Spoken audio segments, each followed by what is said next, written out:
with many signifying the U.S. United States happen. 5, 4, 3. We have stage 2 engine ignition. 1 minute 25 seconds. Change pressure hold.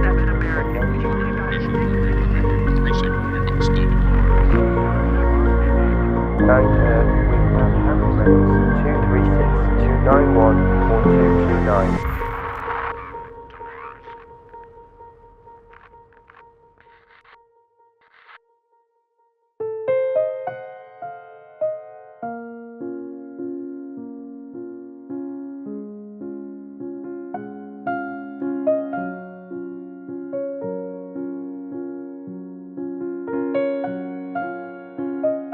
Hey guys, City Walk, City Wall here, and welcome back to Mars. Last episode, we were working on a massive solar array around the colony on the surface of the red planet, and I wanted to continue this episode working outside the dome. Something small, self-contained, and completely unique. Nothing else on the map will be anything like this. In the Mars universe, it wasn't NASA or some sort of government agency that funded the creation of these dozen or so colonies on Mars. It was privately funded companies, and in order to secure their future on Mars, the richest billionaires and trillionaires of Earth invested early on in these private space firms.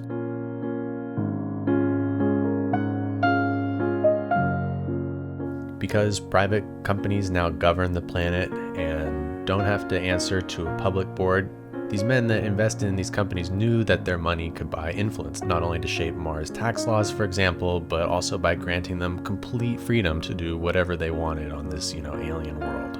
While for some billionaires, this has far more sinister implications. For one man, an asteroid mining magnate who bought 20% of Walk Industries in the infancy of the company, complete freedom simply means a quiet place to breed horses, play tennis, and spend time with his grandchildren.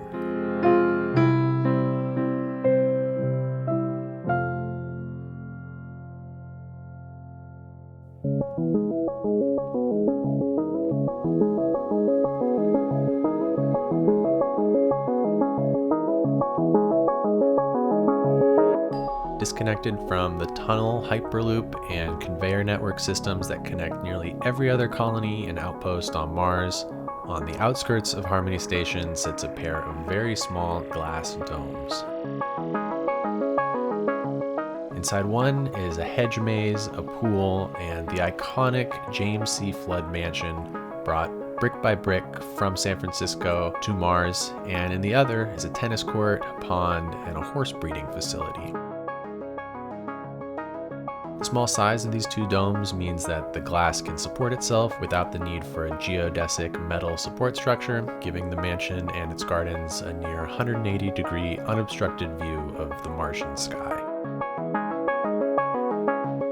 Around the dome is an emergency airlock walkway, which connects the dome to the garage and the other dome on the far side. In the center of Dome A sits a manor. Purchased in San Francisco by Hong Kong American trillionaire Andrew Cho, the building was launched section by section to Mars over a 6-year period, costing Cho upwards of $30 billion.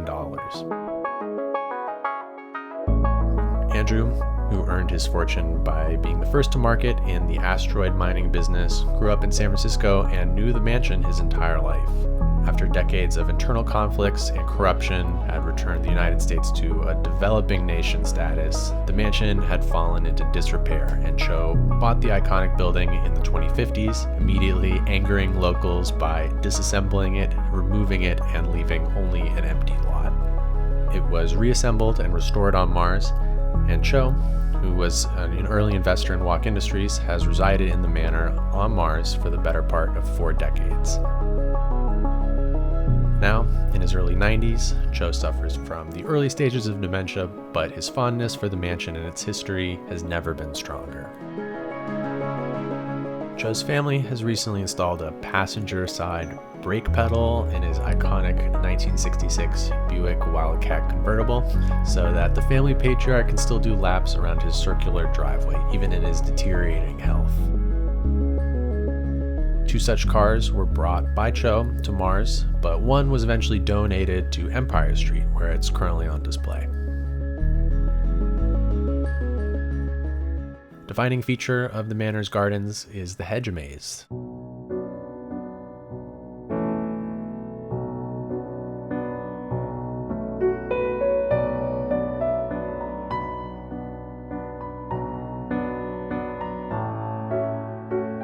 This functional maze is a favorite spot for Cho and his grandchildren to play in. It features a number of secret little benches and seating areas within it, and in the center, a small gazebo.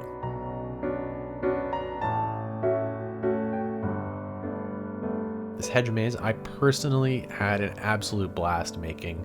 Solving mazes and making mazes has always been something that I really enjoyed.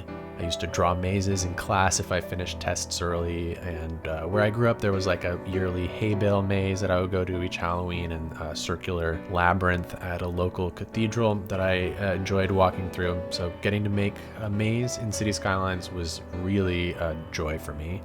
This maze was created using Ronix 69 hedge props, and the gazebo in the center I scaled up a bird cage really large and sunk it into the ground.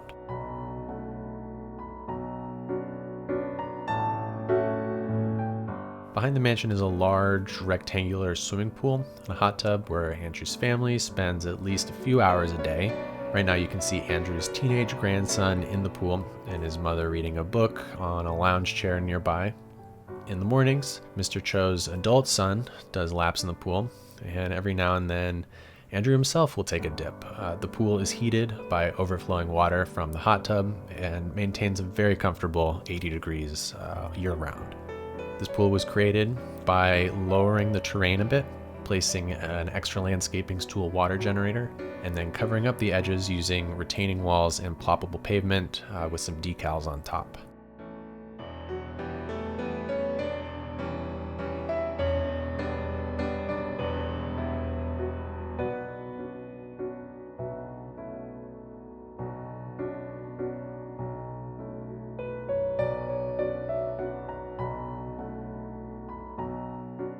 On the far side of the mansion is a small garden styled after classic East Coast Gatsby-era mansions. This garden is sunken down just a bit from the rest of the Manor gardens and features 2 flower beds in the center. On one side of the garden is a small shrine, which houses the ashes of Cho's long-deceased parents. When Andrew moved to Mars, long after his parents' deaths, he chose to bring them along as to not abandon them on the decaying world they once called home.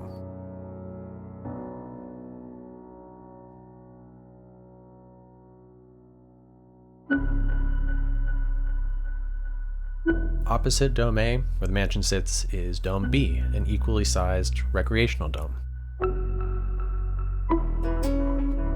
This dome was built as a getaway with the explicit purpose of providing Mr. Cho with the place to play tennis and breed and ride horses, which he also brought to Mars from his home on Earth. In the center of this dome is a statue of Andrew riding his first prize-winning horse, around which is a large open grassy garden where one could relax in the grass or play croquet.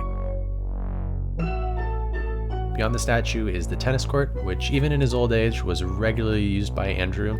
Even though he no longer plays, he still employs an ex-pro tennis player as a full-time on-site tennis partner and instructor. But because of reduced gravity on Mars, a new type of weightier tennis ball had to be invented, changing the speed at which the game can be played, but also providing players with a much more vigorous workout. Andrew also employs a full-time pond and carp caretaker who keeps the small lake in this dome stocked with healthy and active fish. The initial intention was for the pond to serve as a recreational fishing location, much like some of the lakes in Andrew's favorite San Francisco spot, Golden Gate Park, but after a few failed attempts and unintended swims in the pond, the idea was ultimately abandoned. The lake was specifically designed to pay homage to the lakes of Golden Gate Park with a paved path all the way around, small pier in the center, and overgrown natural foliage in the distance. On the opposite side of the recreational dome is the horse breeding facility, which consists of a small barn, 2 free-range paddocks, and a large arena where horses can be ridden or go over jumps. There's also a half dozen or so who are employed by this facility, who deal with everything from feeding and shoeing the horses, training and riding them, breeding them, and even cleaning up after them. While Andrew no longer can ride them, and no one else in the family particularly enjoys the horses, Cho still takes pride in overseeing their breeding and each year waits anxiously for the new foals to arrive. Connecting the two domes is a walkway divided by a very large garage and maintenance facility. The garage allows large surface rovers to enter, and in a matter of just a few minutes, the garage can be repressurized, allowing for passengers to arrive at the manor without the use of a spacesuit. While the garage is square-shaped and ends at the pathway connecting the domes, the structure continues sloping downwards and underground, connecting to a large life support, services, and staff quarters facility. This is where the climate control systems, water filtration and reclamation systems, waste management systems, kitchens, and all sorts of different facilities are located. Just outside the dome is a small solar array, which provides the manor with electricity, a septic tank, a small communications orb, and a place for 2 or 3 manor-owned surface rovers to park. The garage is connected by a single long, very straight road all the way to Harmony Station.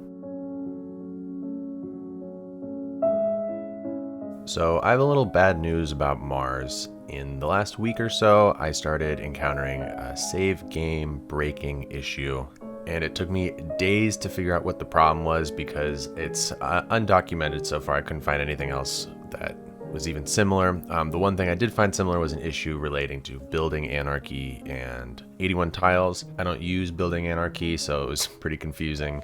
And eventually I just had to remove the 81 tiles mod in order to get the save working. So to do that, I had to move this manor to a new location much closer to the dome, and also completely remove the garbage canyon that got built in the live stream. So going forward, I'm really only going to be able to build in the 9 tiles in the center of the map. It's unfortunate, but honestly, it is much better than Mars being completely over, which I definitely was thinking for a period this past week. I'm super glad I was finally able to film the shots that I needed for this episode and get this out. So I hope you guys enjoyed it. Sorry for the bad news, and I'll see you all next time on Mars.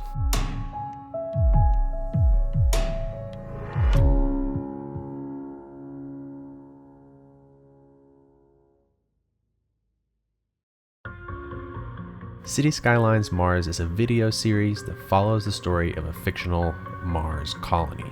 If you enjoy the story, the filmmaking, the editing, and the imagination of this fictional world, the best way to support what I do is on Patreon. I obviously don't sell anything. I put a lot of work into these videos, and the support that you guys give on Patreon is really what allows me to keep going. So thank you to everyone who already does support me there. It's huge.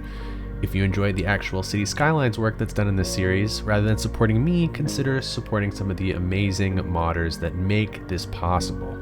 Cuboid, who is in charge of Move It, has a Patreon account. If you use procedural objects, consider a donation to Simon Ryer. If you use Harmony, Network Skins, Custom Effects Loader, or the Custom Animation Loader, consider donating to Bowformer. CrysChewed1245, who made the FPS Booster mod, also has a PayPal you can donate to. Bloody Penguin has a PayPal he made. The QMap Replacer mod, Prop and Tree Snapping Surface Painter, Parkify Unlimited Outside Connections, Improved Public Transport, Metro Overhaul mod, and countless others. And of course the king, Ronick69, who made half the assets and contributed to many of the mods that are essential to play this game.